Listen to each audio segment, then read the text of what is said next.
एक बार prime minister बोल रहे हैं, एक बार वहां चलते हैं और उसके बाद फिर वापस आएंगे। इस विषय पर सदन को जरूरी जानकारी दी है।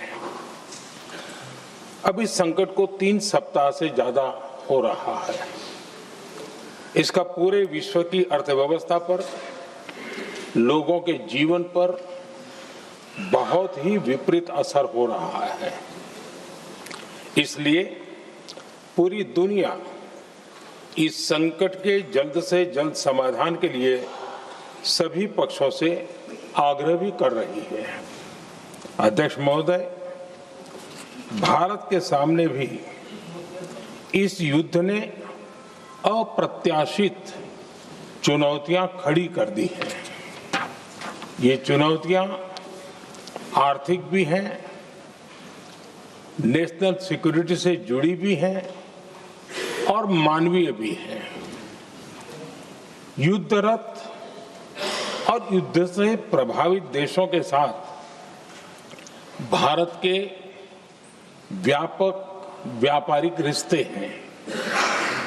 जिस क्षेत्र में युद्ध हो रहा है वो दुनिया के दूसरे देशों के साथ हमारे व्यापार का भी एक महत्वपूर्ण रास्ता है। विशेष रूप से कच्चे तेल और गैस की हमारी जरूरतों का एक बड़ा हिस्सा यही क्षेत्र पूरा करता है। हमारे लिए ये रीजन एक और कारण से भी अहम है। लगभग 1 करोड़ भारतीय खाड़ी देशों में रहते हैं और वहां काम करते हैं। वहां समंदर में जो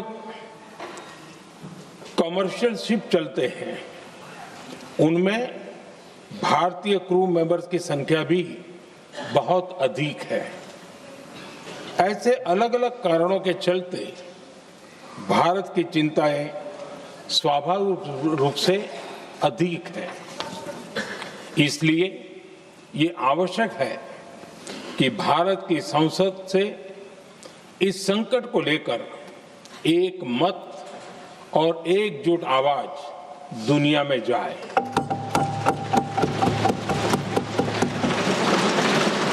अध्यक्ष जी, जब से ये युद्ध शुरू हुआ है तब से ही प्रभावित देशों में हर भारतीय को जरूरी मदद दी जा रही है। मैंने खुद पश्चिम एशिया के ज्यादातर देशों के राष्ट्राध्यक्षों के साथ 2 राउंड फोन पर बात की है। सभी ने भारतीयों की सुरक्षा का पूरा आश्वासन दिया है। दुर्भाग्य से इस दौरान कुछ लोगों की दुखद मृत्यु हुई है और कुछ घायल हुए हैं। ऐसे मुश्किल हालात में परिवारजनों को आवश्यक मदद दी जा रही है। जो घायल है उनका बेहतर इलाज सुनिश्चित कराया जा रहा है।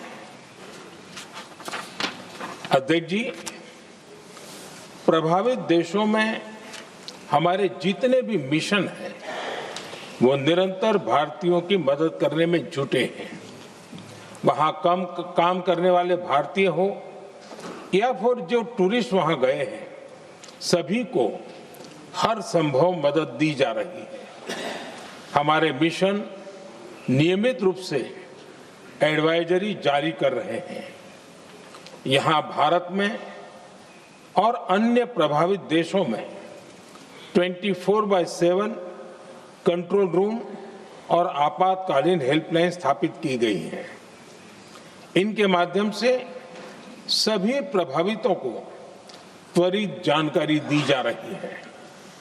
अध्यक्ष जी, संकट की स्थिति में देश विदेश में भारतीयों की सुरक्षा हमारी बहुत बड़ी प्राथमिकता रही है।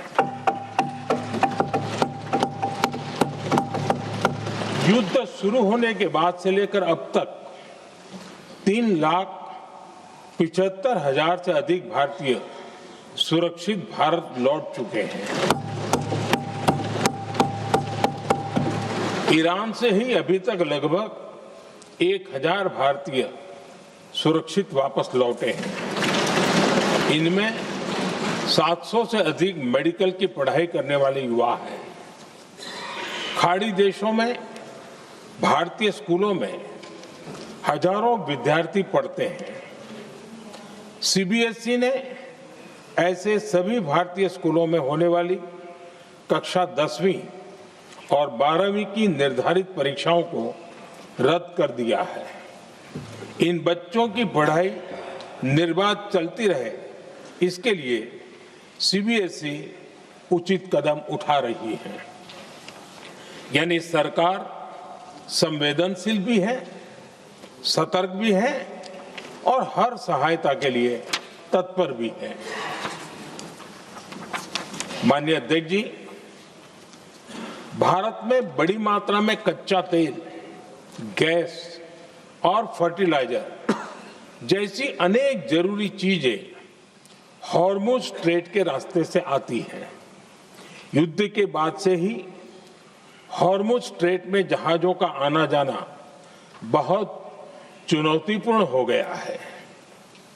बावजूद इसके हमारी सरकार का ये प्रयास रहा है कि पेट्रोल, डीजल और गैस की सप्लाई बहुत ज्यादा प्रभावित न हो, देश के सामान्य परिवारों को परेशानी भी कम से कम हो, इस पर हमारा फोकस रहा है।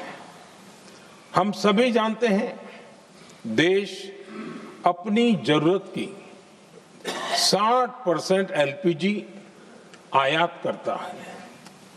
इसकी सप्लाई में अनिश्चितता के कारण सरकार ने एलपीजी के डोमेस्टिक उपयोग को प्राथमिकता दी है। साथ ही एलपीजी के देश में ही उत्पादन को भी बढ़ाया जा रहा है।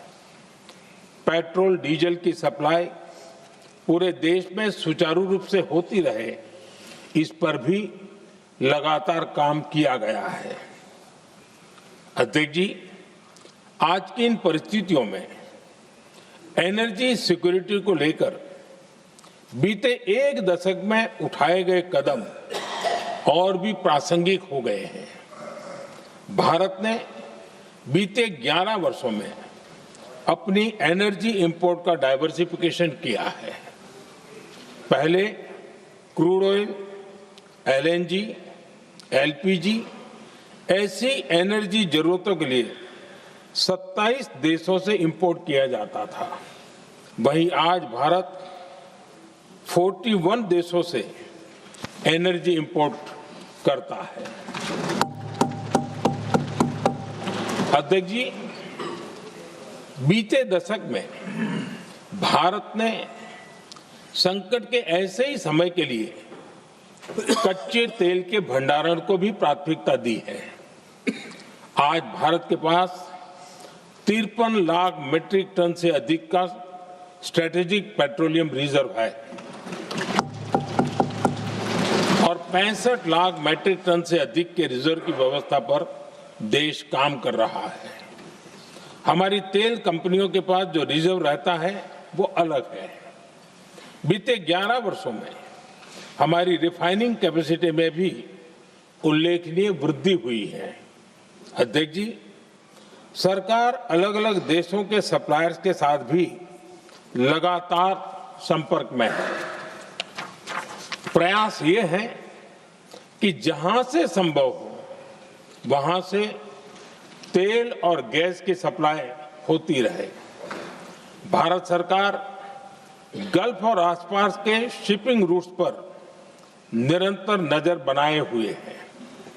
हमारा प्रयास है कि तेल हो, गैस हो, फर्टिलाइजर हो, ऐसे हर जरूरी सामान से जुड़े जहाज भारत तक सुरक्षित पहुंचे। हम अपने सभी वैश्विक सहयोगियों के साथ निरंतर संवाद कर रहे हैं।